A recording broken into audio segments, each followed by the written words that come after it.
Good morning students. BEd second year के pedagogy of history इतिहास का शिक्षण शास्त्र विषय के अंतर्गत हम लोगों ने अब तक इतिहास के सिलेबस को देखा कि इतिहास के सिलेबस में हमें क्या क्या पढ़ना है, क्योंकि इसमें 3 यूनिट है। अच्छा, इसका शायद 3 यूनिट है और इसके अंदर जो आप लोगों की मार्किंग का पैटर्न है वो भी शायद मैंने समझाया है। एक बार फिर रिपीट कर देती हूँ कि इसके अंतर्गत 40 नंबर का तो आपका यूनिवर्सिटी एग्जाम होता है, 10 नंबर की आपकी इंटरनल मार्किंग होती है, जिसमें से 5 नंबर सेशनल में और 5 नंबर एग्जाम इंटरनल टेस्ट के अंतर्गत होते हैं। इसके इस आधार पर आपका ये, क्योंकि इसके अंतर्गत इस पाठ्यक्रम के अंदर इतिहास शिक्षण शास्त्र विषय के अंतर्गत आपके केवल 3 यूनिट ही है। हम लोगों ने इतिहास का पाठ्यक्रम क्या है इससे संबंधित चर्चा प्रारंभ की थी, यानी कि पाठ्यक्रम का अर्थ क्या है।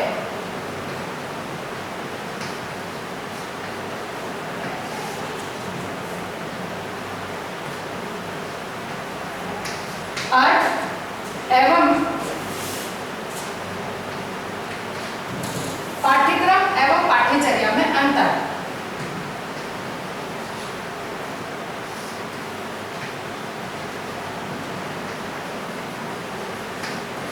पाठ्यक्रम व पाठ्यचर्या में अंतर, हम इसको देखेंगे। ठीक है, पाठ्यक्रम के अर्थ को हम लोग समझ चुके थे कि पाठ्यक्रम का अर्थ क्या होता है। करिकुलम यानी कि जो पाठ्यक्रम का जो अंग्रेजी शब्द है करिकुलम, जो लैटिन भाषा से लिया गया है करिकुलम, जिसका अर्थ है दौड़ का मैदान।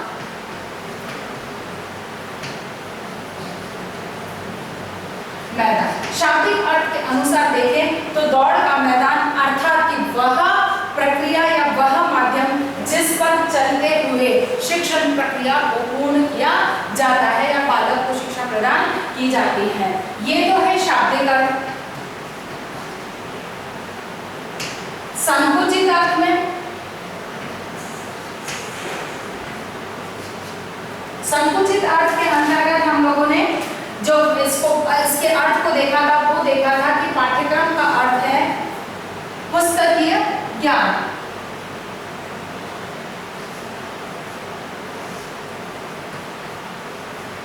पुस्तकीय ज्ञान तक ही जो इसका अर्थ है उसको सीमित किया जाता है, यानी कि संकुचित अर्थ के अंतर्गत पाठ्यक्रम का अर्थ होता है बालक को, व्यक्ति को पुस्तकीय ज्ञान प्रदान करना, उसकी पूर्ति करना ही पाठ्यक्रम कहलाता है। लेकिन व्यापक अर्थ में, व्यापक अर्थ के अनुसार जो पाठ्यक्रम है उसमें कि बालक के अंदर उसमें जितनी भी विद्यमान उसकी योग्यता, रुचि, उसकी क्षमताओं का विकास करना और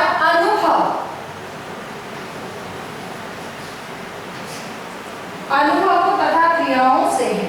अनुभव तथा क्रिया, यानी कि व्यापक अर्थ के अंदर देखा जाए तो कोई एक संकुचित अर्थ इसमें नहीं है या पुस्तक के ज्ञान वाली बात या नहीं है।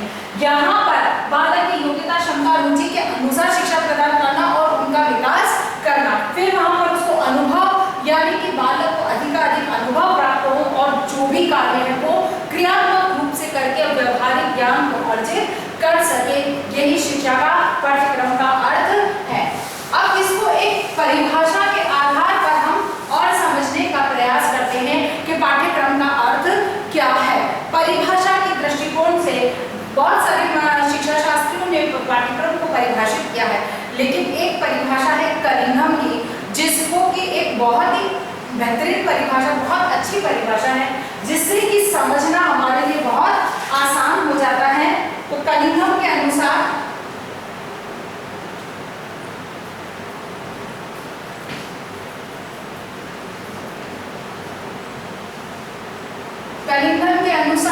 परिभाषा क्या है, पहले इसे देखिए आप लोग। पाठ्यक्रम कलाकार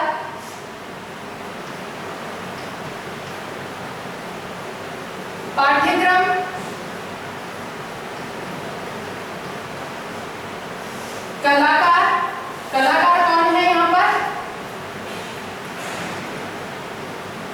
शिक्षक के हाथ में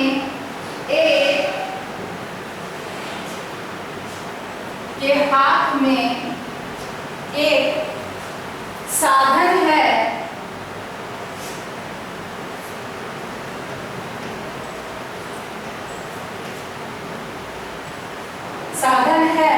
जिससे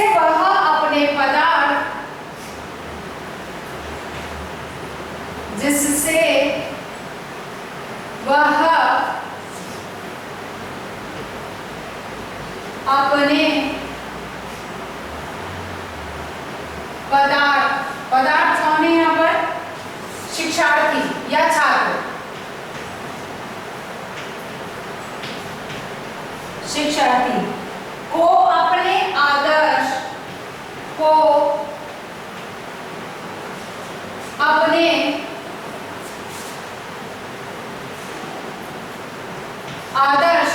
अब यहाँ आदर्श क्या है?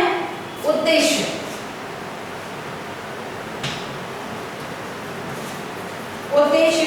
आदर्श के अनुसार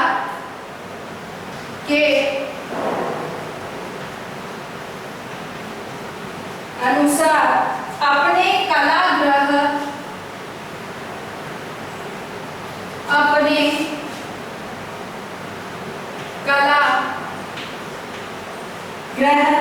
कलागृह यहाँ पर क्या है? शिक्षालय या विद्यालय? शिक्षालय या विद्यालय में चित्रित कर सके।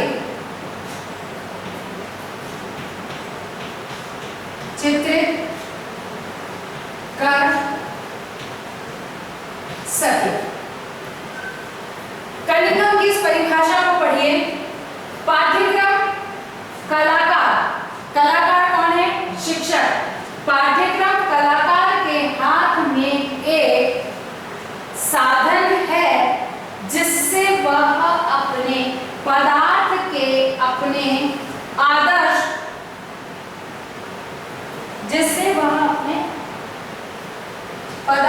को अपने आदर्श के अनुसार अपने कलागृह में चित्रित कर सके। यानी कि यहाँ पर कलाकार किसे कहा गया है? किसके लिए कलाकार शब्द इस्तेमाल किया गया है? शिक्षक के लिए, पदार्थ के लिए, शिक्षार्थी के लिए पदार्थ शब्द उपयोग किया गया है, उद्देश्य के लिए आदर्श शब्द उपयोग किया गया है, और कलागृह शिक्षालय के लिए या विद्यालय के लिए कलागृह का शब्द का उपयोग किया गया है। और इस आधार पर अगर हम समझते हैं परिभाषा को, तो उनके अनुसार, कलिंगम के अनुसार, पाठ्यक्रम वह साधन है जिसमें कि एक शिक्षक अपने विद्यार्थियों में जो उद्देश्य लेकर चले हैं, उन उद्देश्यों के आधार पर उसके व्यवहार में परिवर्तन करता है, वही पाठ्यक्रम कहलाता है। यानी कि बालक में, मतलब विद्यालय के अंदर बैठकर वो जो बालक के व्यवहार में परिवर्तन करता है, उसे ही पाठ्यक्रम कहा जाता है, नॉट पाठ्यचर्या। पाठ्यचर्या बिल्कुल अलग है, ये पाठ्यक्रम की बात होगी। इसीलिए विद्यालय शिक्षालय शब्द को जोड़ा गया है, क्योंकि पाठ्यचर्या का दायरा सीमित नहीं होता है, उसका क्षेत्र विशाल होता है, विस्तृत क्षेत्र होता है, लेकिन पाठ्यक्रम का क्षेत्र जो है तो सीमित होता है। उसी आधार पर उसको विद्यालय के अंतर्गत पूर्ण किया जाता है। इसीलिए यहाँ पर कलागृह या शिक्षालय का उपयोग किया गया है, बताया गया है।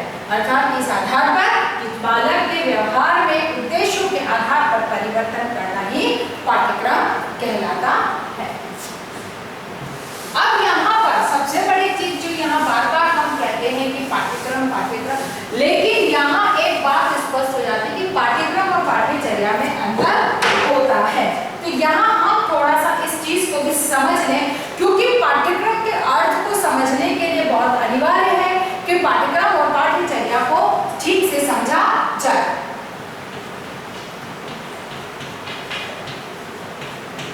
पाठ्यचर्या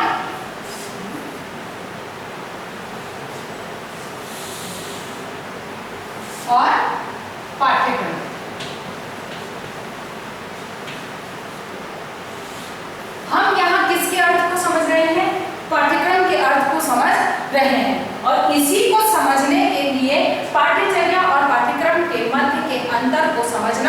अनिवार्य है। तो यहाँ सबसे पहला जो इन दोनों में अंतर पाया जाता है वो है कि विद्यालय एवं बाहर होने वाली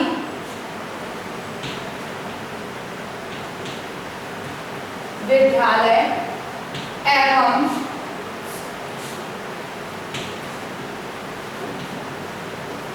विद्यालय के बाहर होने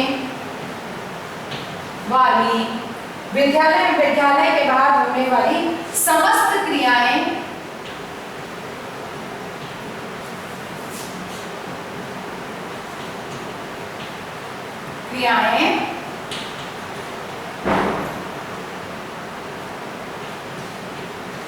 सम्मिलित है। पाठ्यचर्या, यहां पर इसका अंग्रेजी शब्द भी मैं यहां लिख देती हूं, करिकुलम।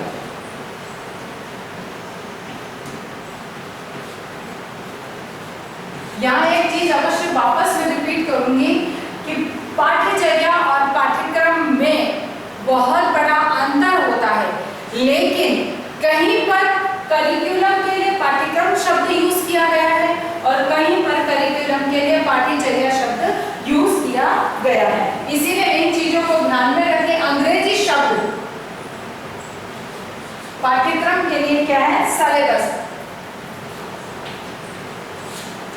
इनके अंग्रेजी शब्दों को निश्चित रूप से याद रखें, इसी दृष्टिकोण से समझें, इन्हीं के आधार पर इसके अंदर को समझें। अन्यथा बहुत सारी ऐसी किताबें हैं जिनमें कि ये भ्रम उत्पन्न करता है।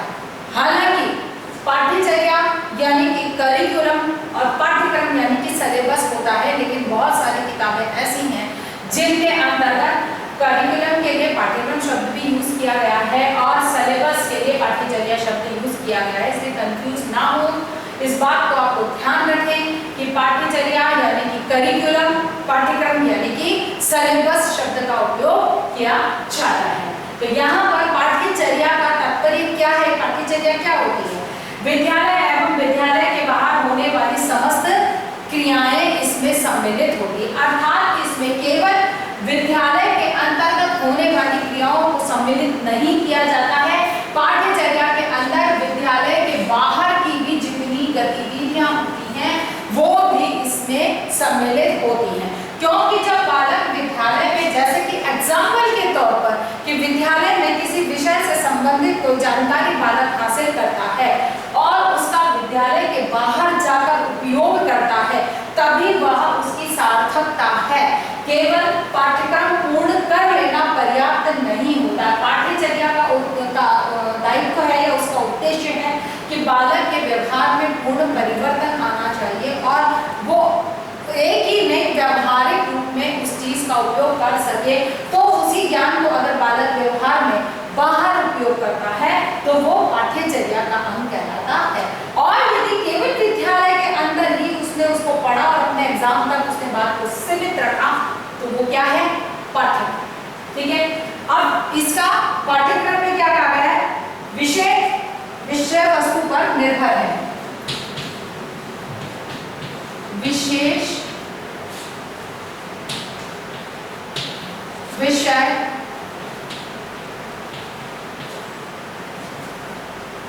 वस्तु पर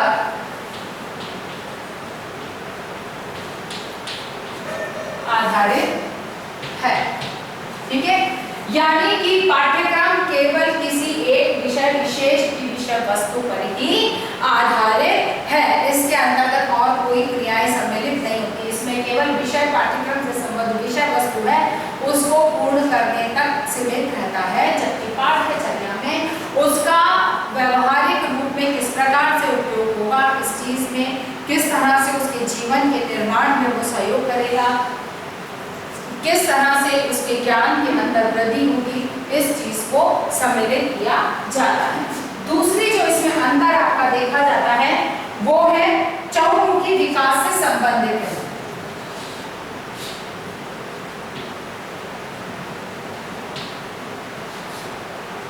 चहुमुखी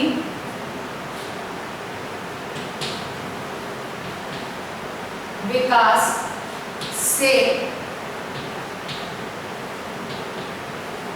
संबंध है, यानी कि इसका संबंध बालक के चहुमुखी विकास या जिसे हम कहें कि सर्वांगीण विकास से संबंधित है। और पाठ्यचर्या का जो पाठ्यक्रम का जो है वो विषयी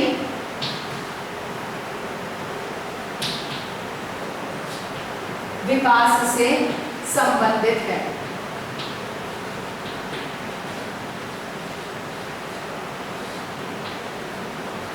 ठीक है, पाठ्यचर्या क्या है? जो बालक के चहुमुखी विकास या हम इसको कह सकते हैं सर्वांगीण विकास। ठीक है, इसका संबंध बालक के चहुमुखी विकास या सर्वांगीण विकास से होता है, जबकि पाठ्यक्रम का संबंध केवल किसी एक विषय के विषयी ज्ञान से के विकास से संबंधित इसका संबंध होता है। तीसरी जो बात आती है यहाँ पर, तीसरा अंतर हम देखते हैं, इसका क्षेत्र विस्तृत है। क्षेत्र विस्तृत है।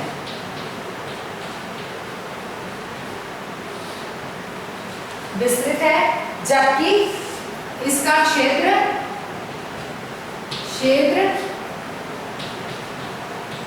विषय वस्तु तक सीमित। ठीक है, पाठ्यचर्या का जो क्षेत्र है वह विस्तृत है, वह केवल विद्यालय या किसी पाठ्य पुस्तक तक संबंध नहीं रखता है, बल्कि इसका क्षेत्र के अंतर्गत अगर हम देखते हैं तो उसमें पुस्तकीय ज्ञान किसमें आता है? पाठ्य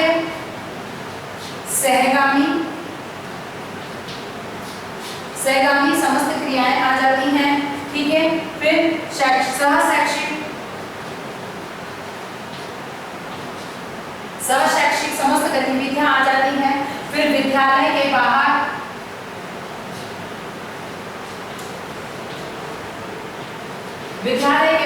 क्या क्या कार्य कर सकता है, वो समस्त चीजें इसके अंतर्गत सम्मिलित हो जाती है। कहने का मतलब कि इसका क्षेत्र विस्तृत है, सीमित नहीं है, जबकि पाठ्यक्रम का जो क्षेत्र है वो केवल विषय वस्तु तक ही सीमित है, जिसमें कि किसी विषय विशेष से संबंधित ज्ञान प्रदान करना, उससे संबंधित बालक में विशेष योग्यता को विकास करना,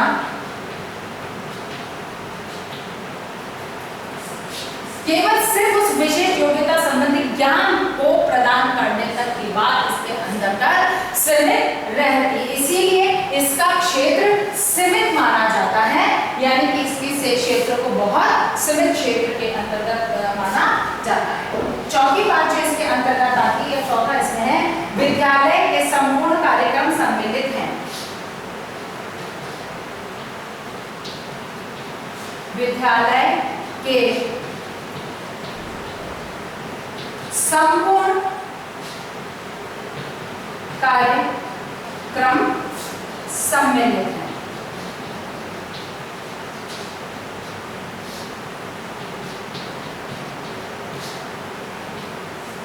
जबकि इसमें विद्यालय के संपूर्ण कार्यक्रम इसके अंतर्गत सम्मिलित होते हैं, जबकि पाठ्यचर्या का एक अंग मात्र या भाग मात्र है।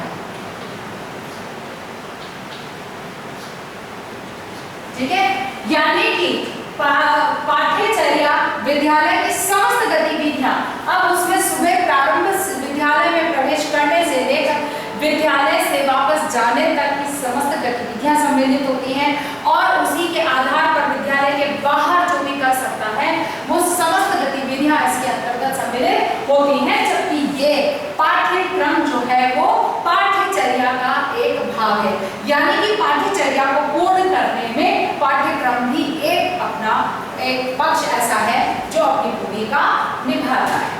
अगली बात इसके अंतर्गत आ जाती है, नेक्स्ट इसमें अंतर है वो है संपूर्ण क्रिया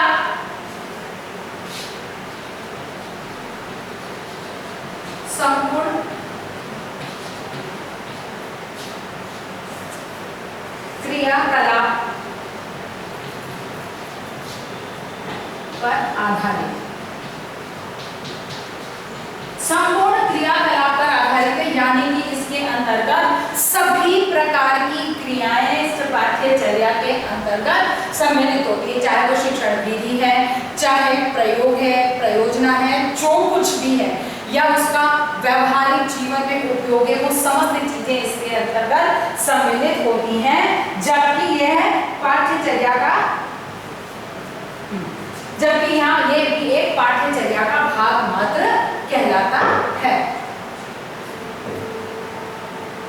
या यूं कह दो कि केवल एक विषय वस्तु मात्र है, विषय वस्तु मात्र, ठीक है ना। मतलब इसके अंतर्गत समस्त क्रियाएं सम्मिलित है, इसमें शिक्षण विधियां सम्मिलित है, इसमें शिक्षण जो इसके प्रयोग प्रयोजना है वो इसके अंदर सम्मिलित है, व्यवहारिक अनुभव इसके अंदर सम्मिलित है, लेकिन पाठ्यक्रम के अंतर्गत केवल विषय वस्तु मात्र उसी को सम्मिलित किया जाता है। अगला जो अंतर हम देखेंगे वो देखेंगे अधिगम अनुभवों पर आधारित, छठा जो है वो अधिगम अनुभवों पर आधारित, ठीक है।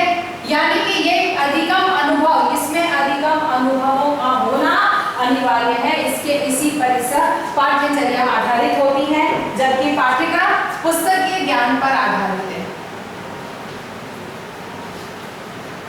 पुस्तकीय ज्ञान पर आधारित, ठीक है।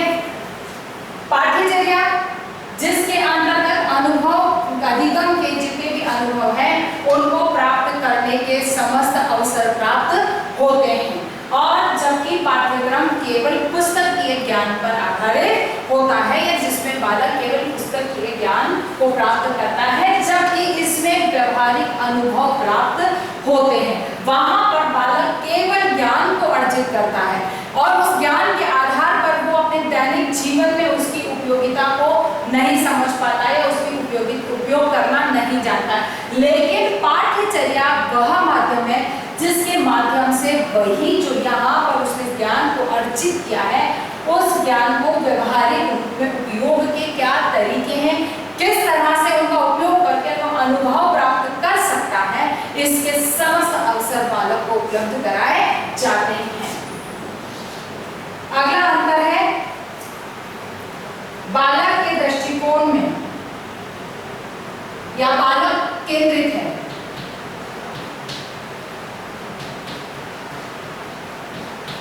इसके अंतर्गत पाठ्यचर्या में बालक को केंद्र में रखा जाता है, जबकि यह पाठ्यक्रम जो है वो शिक्षक केंद्रित है, शिक्षक के उपयोग के लिए कर सकते हैं।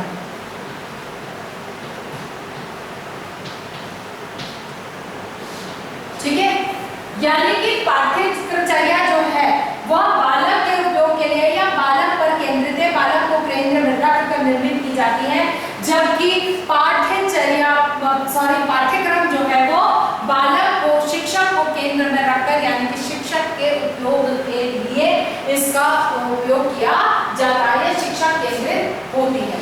और आठवां इसमें है मनोवैज्ञानिक तथ्यों पर आधारित है, मनोवैज्ञानिक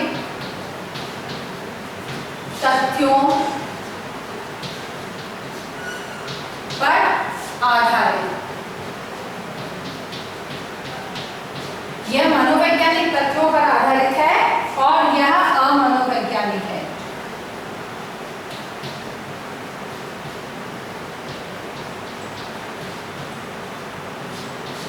ठीक है, ये जो है पाठ्यचर्या जो है इसमें मनोवैज्ञानिक तथ्यों पर आधारित है। मनोवैज्ञानिक तथ्य क्या है? ज्ञात से अज्ञात, सरल से कठिन, ज्ञात से अज्ञात, सरल से कठिन, बालक की रुचि, योग्यता, क्षमता, इन सभी जितने भी मनोवैज्ञानिक तथ्य सिद्धांत हैं उनका पालन इसके अंतर्गत किया जाता है। क्यों? क्योंकि यह बाल केंद्रित है। इसमें बालक के विकास के लिए समस्त बालक को अनुभव प्रदान करने की समस्त गतिविधियां या समस्त क्रियाएं इसके अंतर्गत सम्मिलित होती हैं। इसीलिए यह मनोवैज्ञानिक सिद्धांतों पर आधारित या मनोवैज्ञानिक तथ्यों का इसके अंतर्गत समावेश होता है, जबकि पाठ्यक्रम के अंतर्गत अमनोवैज्ञानिक माना जाता है। क्यों? क्योंकि यह पहली चीज तो केवल पुस्तकीय ज्ञान पर आधारित होती है, यह केवल शिक्षक के उपयोग के लिए होती है, केवल विषय वस्तु मात्र पर इसका केंद्र होता है, केवल विषय वस्तु ही ज्ञान प्रदान करना मात्र होता है। अर्थात यहाँ पर बालक की रुचि, योग्यता और क्षमताओं पर बल नहीं दिया जाता है। इसीलिए पाठ्यक्रम को अमनोवैज्ञानिक माना जा सकता है, यानी कि इसको समझने का जो तरीका है वो उस आधार पर हम इसे समझ सकते हैं, क्योंकि इसमें विशेष रूप से बालक को केवल विषय वस्तु का ज्ञान कराना या पुस्तकीय ज्ञान पर आधारित है, शिक्षक पर केंद्र या शिक्षक के लिए जो कक्षा कक्ष में जाकर शिक्षण कार्य करना है उसके लिए जो एक संसाधन की आवश्यकता है उस संसाधन को पाठ्यक्रम उपलब्ध कराता है। अंतिम जो अंतर हम देख सकते हैं वो है व्यवहारिकता को स्थान।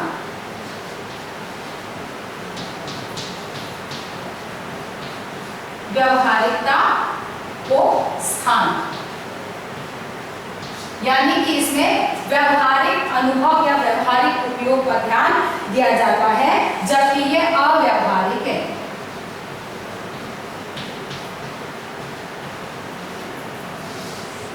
ये अव्यवहारिक है, यानी कि इसमें बालक को, व्यक्ति को, बच्चे, शिक्षक, शिक्षार्थी को जितने भी व्यवहारिक अनुभव हैं उन्हें प्राप्त करने के सभी अवसर प्राप्त होते हैं, जबकि पाठ्यक्रम के अंतर्गत अव्यवहारिक है, क्योंकि इसमें व्यवहारिक अनुभवों को स्थान नहीं होता है, उसमें केवल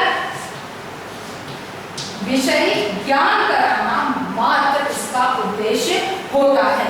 क्योंकि ये भी सही है कि जब तक विषय का ज्ञान नहीं कराया जाएगा तब तक किसी भी प्रकार के अनुभव बालकों को प्रदान नहीं किए जा सकते हैं या अनुभव बालक को नहीं दिए जा सकते हैं। इसीलिए पाठ्यक्रम और पाठ्यचर्या में बहुत बड़ा अंतर है। पाठ्यक्रम जो है वो पाठ्यचर्या का एक अंग मात्र है या एक भाग मात्र है, क्योंकि पाठ्यचर्या के अंतर्गत जब हम बात करते हैं तो बहुत सारी चीजें इसके अंतर्गत सम्मिलित हो जाती हैं। अब पाठ्यचर्या के अंतर्गत क्या क्या आएगा? यहाँ पे विषय वस्तु,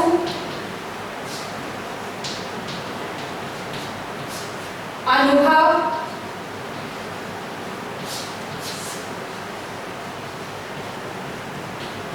व्यावहारिक कार्य, ठीक है, फिर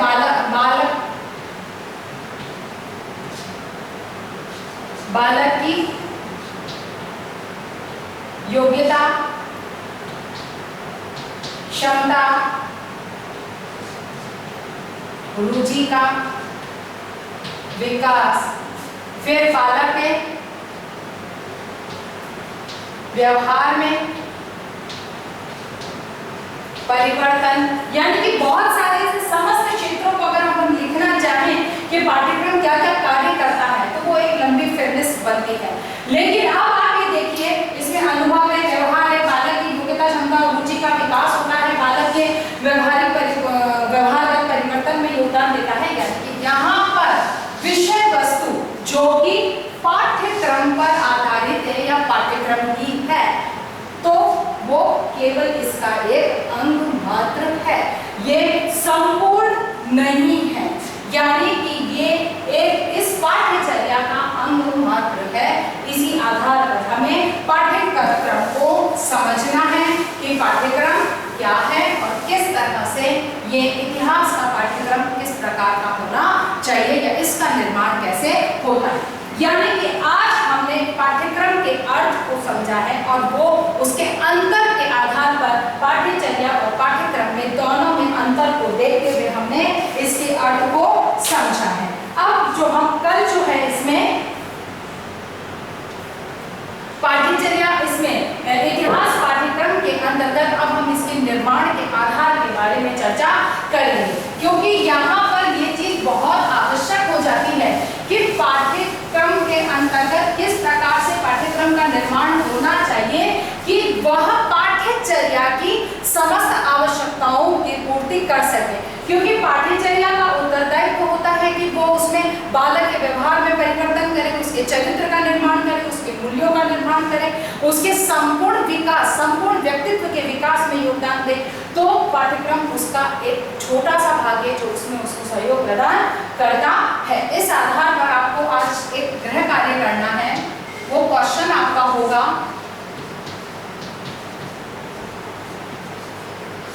पाठ्यक्रम के अर्थ को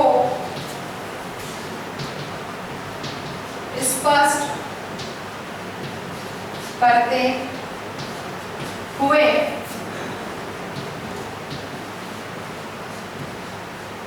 पाठ्यक्रम व पाठ्यचर्या में अंतर को स्पष्ट कीजिए। आपको यह प्रश्न करना है, पाठ्यक्रम के अर्थ को स्पष्ट करते हुए पाठ्यक्रम और पाठ्यचर्या के अंतर को स्पष्ट कीजिए। अपनी बात को समाप्त करने से पहले कोविड-19 के इस महामारी के दौर में बहुत अधिक आवश्यकता होने पर ही घर से बाहर निकलिए, अन्यथा घर से बाहर मत निकलिए। निकलते हैं तो मुंह पर मास्क लगाकर निकलिए, सोशल डिस्टेंसिंग का पालन कीजिए और अपने हाथों को समय समय पर धोते रहिए और समय समय पर सैनिटाइज करते रहिए। स्वस्थ रहिए, सुरक्षित रहिए। धन्यवाद।